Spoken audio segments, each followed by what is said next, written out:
Abra a palavra de Deus no livro de Oséias. Oséias, capítulo de número 2. Livro do profeta Oséias, capítulo de número 2, versículo de número 16. Oséias, capítulo de número 2, versículo de número 16. Eu vou ler na minha Bíblia, se você quiser acompanhar na tela. Depois de Daniel, pessoal. Ok. Ezequiel, Daniel, Oséias. Ok? Ezequiel, Daniel, Oséias. Todos acharam? Pode dizer amém? Amém? Diz assim a palavra do Senhor. E acontecerá que naquele dia, diz o Senhor, que me chamarás meu marido, e não me chamarás mais de meu Baal. E da sua boca tirarei os nomes dos Baalins, e os seus nomes não virão mais em memória. E naquele dia farei por eles aliança com as bestas feras do campo, e com as aves do céu, e com os répteis da terra. E da terra tirarei o arco, e a espada, e a guerra, e os farei deitar em segurança. E desposar-te-ei comigo para sempre. Desposar-te-ei comigo em justiça, juízo, e em benignidade, e em misericórdias, no plural. E desposar-te-ei comigo em fidelidade, e conhecerás o Senhor.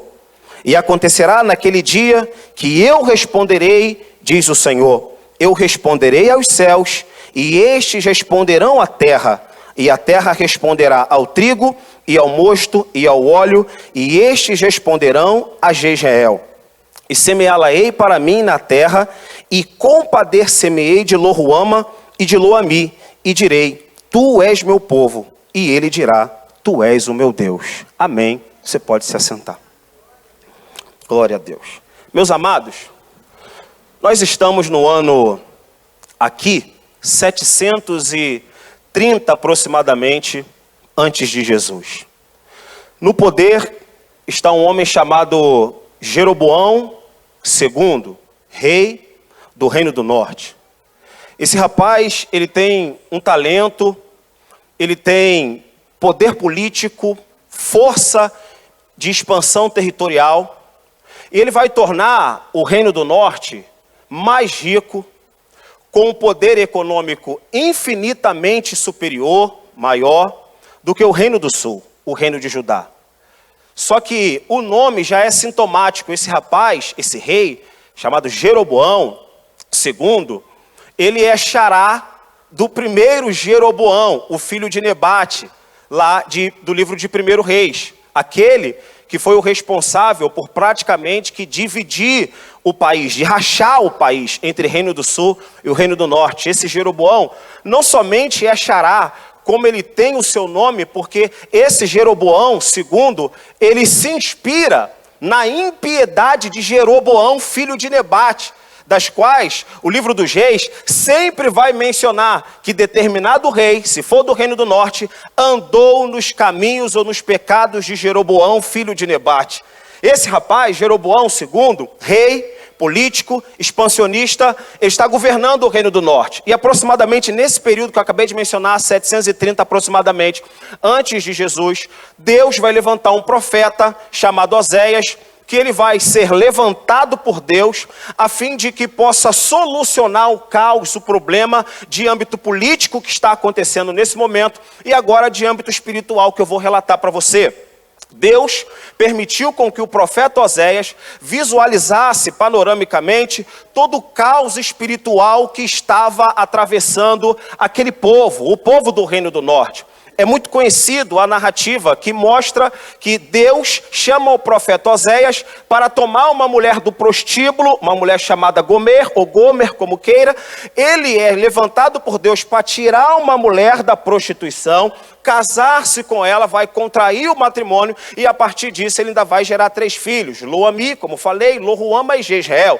3 filhos que o nome já retrata a condição caída espiritual em que o povo de Israel estava atravessando. Então, na cultura oriental, o nome sempre sempre é dado em homenagem à história do nascimento daquele indivíduo. Por exemplo, ainda hoje, se você for no Oriente Médio, um beduíno te interpelar e perguntar qual é o seu nome, à medida que você responde seu nome, ele automaticamente retruca: e qual é o significado do seu nome? O que significa o seu nome? Então, quando Deus chama esse profeta Oséias para poder contrair esse matrimônio com essa prostituta e gerar dela 3 filhos, o Senhor estava mostrando como estava a geração subsequente de um relacionamento que estava dissipado entre Deus, que nesse caso representa a figura do profeta como marido traído, e Israel, que estava em prostituição a nível espiritual. Então Deus se condiciona no lugar de Oséias e diz: Oséias, você vai falar com esse povo, você vai denunciar esse povo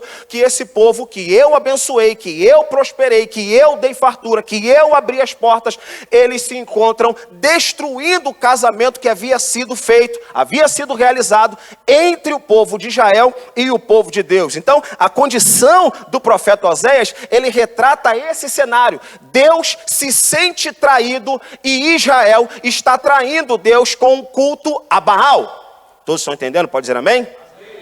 A partir disso, Deus levanta esse profeta Oséias e ele sai às ruas, sai às vielas, a clamar que o povo de Israel estava em adultério, que o povo de Israel estava em prostituição, que o povo de Israel não estava andando de acordo com a palavra de Deus, com a ordem de Deus. Agora, irmãos, o profeta, quando ele se levanta para poder falar algo dessa gravidade, automaticamente nós conectamos da realidade, já no Novo Testamento, no período da graça, entre o povo de Israel e Deus, e agora entre Deus e a igreja do Senhor. E a igreja do Senhor. A narrativa que nós mostramos, a narrativa que nós lemos, ela mostra que a gravidade do pecado do povo de Israel fez com que o casamento entre Deus e o povo estivesse sido rompido. O povo de Israel não sabia que o casamento tinha terminado.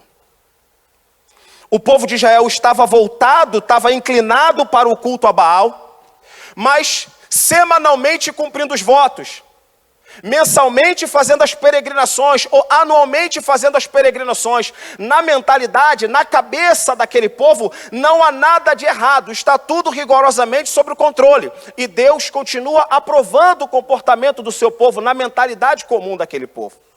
Deus levanta então o profeta e diz que aquele povo estava tão cego espiritualmente que eles não tinham caído em si, que o casamento já tinha sido rompido e eles nem tinham percebido, irmãos.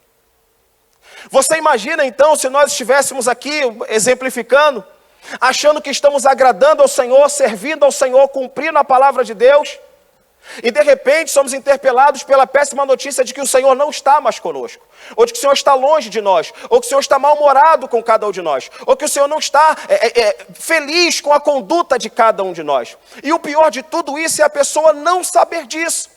E a prova disso está no capítulo, no versículo que nós lemos. Aquele povo, eles estavam conectando um culto a Deus e ao mesmo tempo estavam mergulhados no culto a Baal. E o versículo de número 16, do capítulo de número 2, o Senhor reclama pelo profeta dizendo: vocês nunca mais me chamarão de Baal. Eles não estavam servindo unicamente a Baal, eles estavam servindo ao Senhor, só que o mecanismo era o baalismo. Porque o Senhor se considera: vocês nunca mais vocês vão me chamar de Baal. Então perceba a confusão religiosa que está acontecendo no meio daquele cenário. Olha o pandemônio que está acontecendo no meio de um contexto em que Oséias é chamado para poder profetizar. Volto a dizer, irmãos, o povo estava servindo a Deus, fazendo todas as peregrinações, adorando, buscando a Deus. Só que a sacada desse Jeroboão foi sintomática. Qual foi? Lembre os senhores que o culto a Deus sempre foi invisível. Ele personificou o culto a Deus na figura do bezerro. Era muito tentador.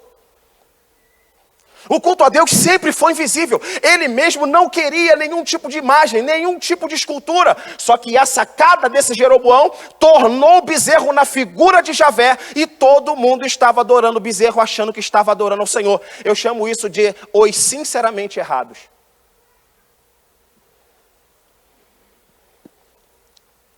A pessoa tem sinceridade em buscar o Senhor, a pessoa invoca o Senhor, a pessoa busca o Senhor, só que toda a plataforma, toda a mecânica acaba se tornando uma mecânica que não agrada ao Senhor. E contra isso o profeta vai reclamar dizendo: vocês estavam achando que estavam casados com Deus, mas o casamento foi interrompido. O Senhor se afastou do seu próprio povo até que vocês caiam em si e saibam que, embora vocês estejam buscando ao Senhor, todo o mecanismo está equivocado. Irmãos, para a gente poder exemplificar no contexto atual, é só você, por exemplo, não é? Você ir ali na Dom Helder Câmara, no templo de Oxóssi, por exemplo, que dentro da religião afrodescendente de Candomblé, Oxóssi é o orixá que é o padroeiro e que sustenta e que abençoa com prosperidade todos os seus seguidores. É só em tese. Você imagina então, você ir no templo de Oxóssi fazer uma oração ao Senhor Jesus pedindo um emprego. Era isso que estava acontecendo. O endereço da oração é onde? Deus. Mas o mecanismo é o templo de Oxóssi. Era o que estava acontecendo lá. A oração era feita a Deus. Mas a estátua lá fincada era a estátua de Baal. Então Deus está falando: vocês nunca mais vão me chamar de meu Baal. Vocês nunca mais vão me chamar. O Senhor está se sentindo indignado porque está sendo confundido. O Senhor estava se sentindo traído porque estava sendo confundido com os adoradores que diziam se chamar pelo nome dele. E o Senhor chama o profeta e diz: eu nunca mais vou ser chamado de Baal. Se você perceber, em Oséias, capítulo de número 13, versículo de número 5, diz o texto na partezinha final, que o povo de Israel, quando ia prestar culto a Deus, tinha que beijar o bezerro de Baal. Mas o culto era para Deus. Oséias, capítulo de número 14, versículo de número 2, também na parte final, o Senhor fala para o profeta: pega esse bezerro que você queira dar a mim e transforma ele em sacrifício de louvor, porque eu não quero esse bezerro. Então, o que Deus está denunciando aqui não é um desvio total. É que o povo de Israel continua buscando ao Senhor, porém de forma errada. Irmãos, com todo respeito e amor, eu desconfio que a gente pode estar vivendo esse momento. Eu desconfio, meus amados irmãos, que foi embora a nossa sinceridade de buscar ao Senhor, foi embora o nosso desejo verdadeiro de buscar ao Senhor, de clamar ao Senhor unicamente pelo que Ele é. Parece que todo o nosso mecanismo de buscar ao Senhor, a motivação está completamente errada, de acordo com a perspectiva do próprio Deus, falando pelo profeta Oséias. O problema não está em estar na casa de Deus, é o que me traz à casa de Deus. O problema não é celebrar a ceia do Senhor, é de que forma, qual é a minha motivação em vir e celebrar a ceia do Senhor. Deus estava se sentindo traído no meio daquele povo, e aí o profeta Oséias ele consegue identificar o núcleo do problema. Oséias diz que o núcleo do problema é fácil. O meu povo está sendo destruído por falta de conhecimento. Nós estamos vivendo por direção do nosso pastor o ano da palavra. E um dos textos que mais acusa em toda a Bíblia Sagrada o desconhecimento agudo da palavra de Deus é o livro de Oséias. O livro de Oséias está mostrando, portanto, que uma situação tão agravante como essa que nós podemos viver é resultado de um desconhecimento absoluto da palavra de Deus por parte daqueles que dizem fazer parte do povo de Deus. Agora, irmãos, o meu povo foi destruído por falta de conhecimento. Geralmente nós só citamos a primeira parte desse versículo. Só que o texto continua a dizer: sabe por que o povo está perecendo por falta de conhecimento? Não é porque não tem conhecimento, diz o texto, é porque o conhecimento foi rejeitado. Está na Bíblia.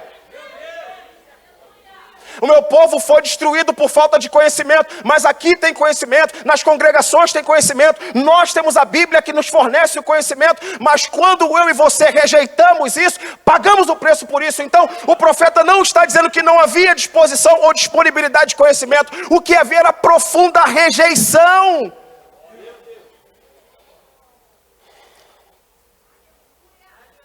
Oséias capítulo 8, versículo de número 12. Escrevi para eles as grandezas da minha lei, mas isso para eles é como coisa estranha. Oséias capítulo 6, versículo 3. Conheçamos, mas ele não só se contenta. Conheçamos, mas prossigamos em conhecer o Senhor. Como alva será a sua saída, diz a continuidade do versículo. Então, meus amados, em nome de Jesus, O que Oséias está querendo dizer para nós é que a gente pode estar com o nosso casamento com o Senhor comprometido pela ausência da palavra de Deus. E o pior, sem saber que já partimos a soldagem do casamento e achamos que Deus está a favor de nós, ou a nosso favor. Quando Oséias está dizendo, a falta da palavra de Deus quebrou o relacionamento, quebrou. E fez com que o povo confundisse, como se estivesse servindo a Deus, mas com Baal no coração. E Deus, num gesto de amor, ele diz, vocês nunca mais vão me chamar de Baal.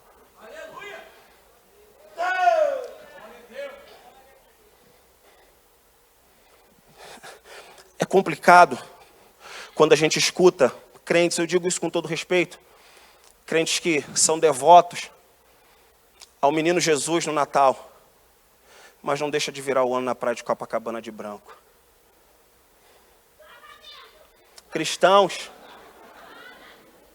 que se dizem fiéis a Deus, mas acabam traindo. Tito capítulo 1, versículo de número 16. Confessam que conhecem a Deus, mas o nega pelas suas obras, sendo abomináveis, desobedientes e reprovados para toda boa obra. O Senhor deseja que não rejeitemos a palavra de Deus. Conhecimento tem toda semana. Conhecimento tem todos os dias. Nós estamos no ano da palavra, todos os dias tem conhecimento. Mas se você rejeitar o conhecimento, você vai estar sinceramente errado. Você vai estar sinceramente errado. E o Senhor disse para o profeta, eu quero ler novamente. Desposar-te-ei comigo para sempre, desposar-te-ei comigo em justiça, em juízo, benignidade, em misericórdia, desposar-te-ei comigo em fidelidade e conhecerás o Senhor. O Senhor revela para o profeta e o profeta anuncia ao povo dizendo, o casamento está acabado, o casamento está interrompido, não há mais casamento entre nós e eu só vou casar com você à medida que você volte ao juramento que você fez comigo outrora. Meu amado, todo casamento precisa de um juramento, sim ou não? Estou aqui diante da minha esposa. E quando eu estive lá diante do pastor, e o pastor estava celebrando, eu falei diante de Deus, diante do pastor, diante das testemunhas e diante de todo o público. Eu disse e jurei que seria fiel à minha esposa na saúde, na doença, no dinheiro, na pobreza, na riqueza, seja lá o que for, até que a morte me separa. O que o Senhor está reclamando aqui é que o povo de Israel tinha feito um juramento. E o Senhor falou, eu só volto a estabelecer o meu casamento contigo quando você reconhecer que você quebrou o juramento. E qual era o juramento? Juízo, justiça, benignidade e fidelidade. Se vocês voltarem para isso, eu caso com vocês para sempre. E vocês conhecerão ao Senhor, oh glória. Eu quero que você pense nessa noite. Eu quero que você pense na vida que você tem levado diante de Deus. Eu quero que você pense na forma como você tem conduzido a sua vida espiritual. Será que você já não tem quebrado o juramento que Deus fez na sua vida, que fez com você, quando Ele estabeleceu o relacionamento, quando você estava no primeiro amor, quando você estava caminhando inicialmente, quando você era fiel, quando você buscava, quando você clamava, quando você servia? Será que você não era daquele que proclamava juramentos na adoração? E hoje você quebrou todo juramento.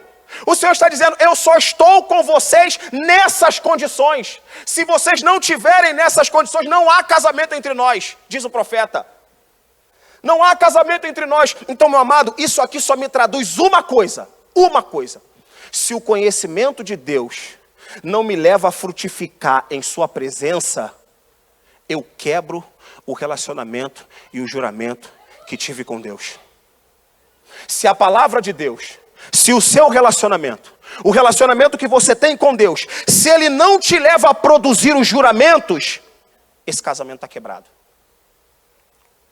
Se aquilo que você prometeu que faria ao Senhor, andar em justiça, andar em juízo, praticar a misericórdia, ser benigno e essencialmente fiel, se você não estiver nesse quadro que o profeta apresenta, não tem casamento.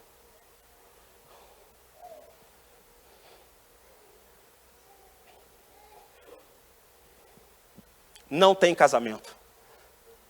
Só que o profeta chama o povo de Israel dizendo, o Senhor está interessado em reatar o casamento que fez contigo. O Senhor quer voltar o relacionamento que teve contigo. O Senhor quer reatar a aliança que fez e que tem contigo. Você só precisa voltar ao juramento que você fez no dia do casamento. Eu falei aqui que a linguagem ela é analógica. Então, a partir disso, olha o que o Senhor promete para aqueles que de repente está aqui, ou alguém que está me assistindo, dos quais eu estou falando, e o Senhor fala ao teu coração, fala na sua consciência, que você andava de uma forma que não tem andado mais, que você produzia de uma forma que você não produz mais, que você adorava de uma forma que você não adora mais, que você servia de uma forma que você não serve mais. Essa palavra é para você. E você pode achar que está casando com o Senhor, e o profeta diz, não tem casamento. Mas se o povo de Israel se arrepender, se houver sincero arrependimento no nosso coração, se Deus perceber e notar dos céus que o nosso culto é de coração, que a nossa adoração é sincera, que nós não temos mediação de Baal nenhum para buscar ao Senhor. Quando o Senhor perceber que o nosso culto é genuíno, que o nosso culto está cada vez mais autêntico e menos humano, o Senhor, parte do Senhor, porque Ele é bom e Ele é o Deus da segunda chance, parte do Senhor dizendo, eu quero casar com você, eu quero estar junto contigo, eu quero estar totalmente contigo, mas só em juízo, em justiça, em misericórdia, em benignidade e em fidelidade. Conte comigo se você desenvolver isso.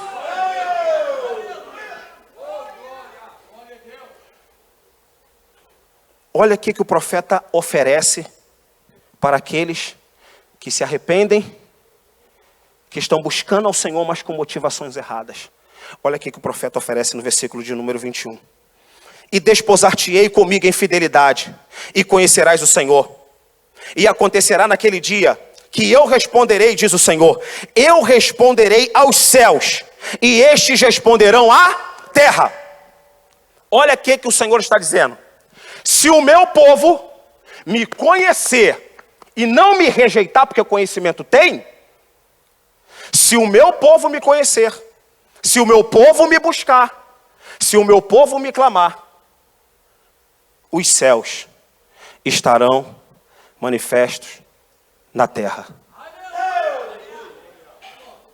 Haverá conhecimento do céu na terra. Haverá conhecimento do céu e na terra. Meu amado, eu não sei se isso te preocupa, mas a minha preocupação e a minha oração a Deus é que a nossa vida religiosa não se torne meramente humana. O que eu não quero incorrer nunca é fazer desse lugar um lugar meramente humano. Um lugar em que a gente se acostume a cultuar a Deus sem sentir a presença dEle. Eu não quero isso para mim. Eu não quero entrar numa máquina que busque a Deus intensamente, sem coração aquecido. Eu não quero isso para mim, senão eu morro, pessoal. Então o que Deus está falando para o profeta é, se o povo praticar tudo isso que eu estou falando, se o povo se voltar para isso que eu estou falando, eles vão experimentar na terra o poder do céu. Meu amado, se nós voltarmos para o Senhor e reatar o casamento com Ele, os nossos cultos serão tremendos da presença dEle, do Espírito dEle, da palavra dEle, da graça dEle não vai faltar sobre nossas vidas. Eu preciso viver na terra dimensão do céu. Eu preciso viver na terra dimensão do céu. O Senhor está falando, profeta, se você me conhecer, eu vou dar ordem aos céus. E a terra vai sentir as ordens dos céus. A minha oração é Deus, a minha oração ao Senhor é que o nosso culto seja tão tremendo da presença de Deus que ninguém vai ter a mínima vontade de pegar o celular. O meu desejo é que o nosso culto seja terrivelmente cheio da presença de Deus, que ninguém vai se levantar para ir ao banheiro. Eu tenho desejo no meu coração que o nosso culto a Deus possa ser repleto da graça dEle, de tal forma que surja um avivamento jamais visto nesse país. O profeta está dizendo, quando eu entender que eu estou casado com o Senhor, a terra vai experimentar a dimensão do céu. Quem deseja isso para a sua vida? Eu preciso, irmão, eu preciso aquecer minha vida espiritual, eu preciso aquecer meu coração, eu preciso trazer fogo para o meu cérebro.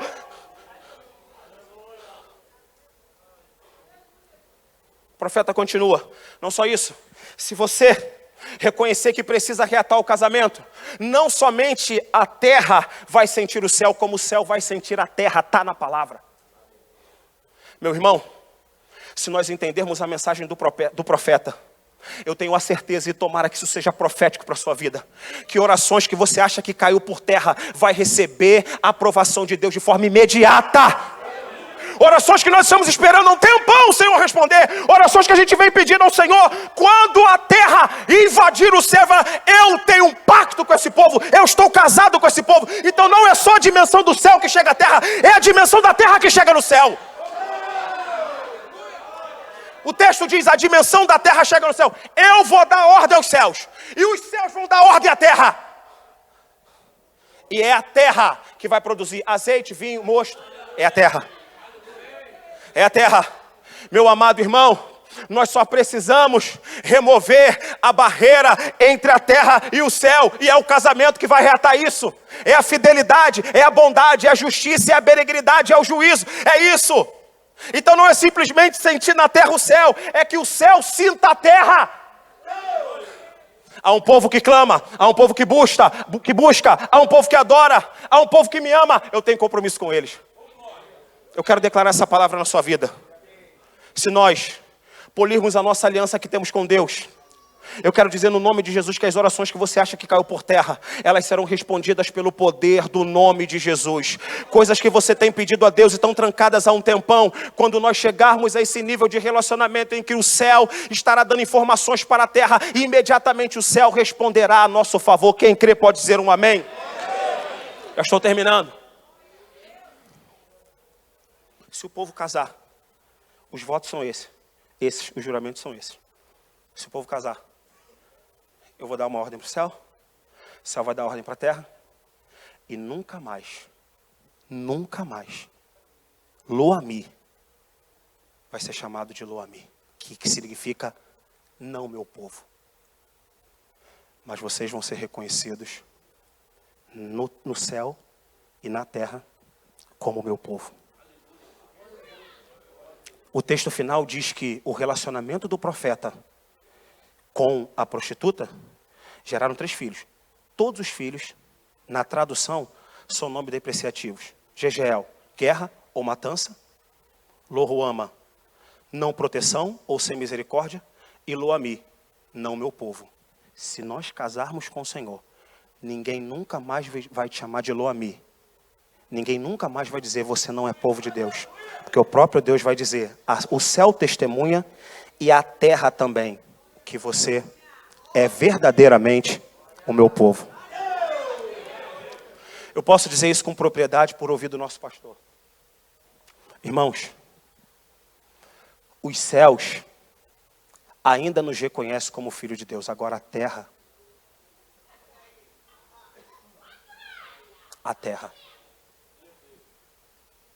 O texto diz que o céu vai reconhecer e a terra vai reconhecer que você nunca mais vai ser chamado de não meu povo. Você vai ser chamado de meu povo. E lembra que eu falei no início? Você nunca mais vai me chamar de meu Baal. O povo vai responder, tu és o meu Senhor, tu és o meu Deus.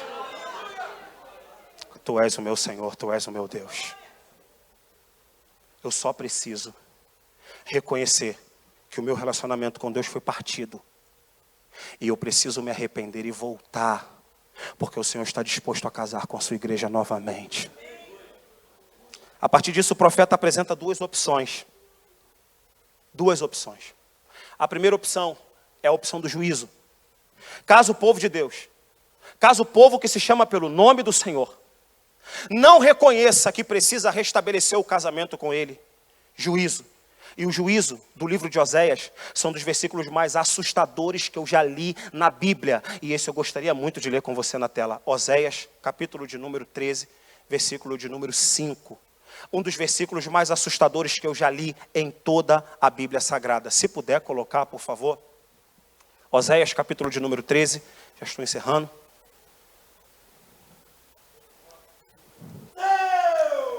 Se você puder acompanhar, eu vou ler aqui na tela. Olha o que diz o texto. Eu te conheci no deserto, em terra muito seca. Pode passar. Depois eles se fartaram em proporção do seu pasto. Estando fartos, ensoberbeceu-se no seu coração. Por isso se esqueceram de mim. Eu serei, pois, para ele como um leão. Repita após mim, leão. E como leopardo, repita, leopardo. Ok, espiarei no caminho, pode passar. E como urso que tem perdido os seus filhos, os encontrarei, lhes romperei a teia do seu coração, e ali os devorarei como leão, as feras do campo os despedaçarão. O Senhor está dizendo que se o povo não entender, por amor, se o povo não entender que precisa restabelecer o relacionamento que tinha antes com Deus, o Senhor usa 3 analogias. Eu vou destruir você como um leão, com a rapidez do leopardo e com a ferocidade da ursa que perdeu os seus filhotes.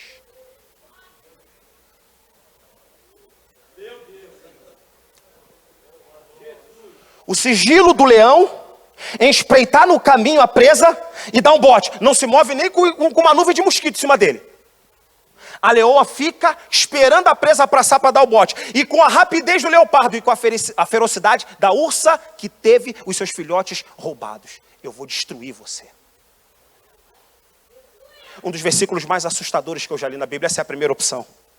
A segunda opção, graças a Deus o Senhor é bom e nos dá a segunda chance.